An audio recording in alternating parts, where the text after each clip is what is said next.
Hi, this is Rizwan Jamil, recitation of Sonnet 116 by William Shakespeare. Let me not to the marriage of true minds admit impediments.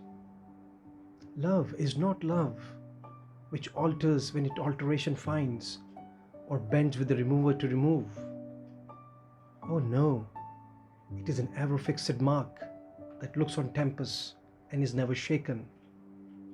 It is the star to every wandering bark, whose words are known, although his height be taken.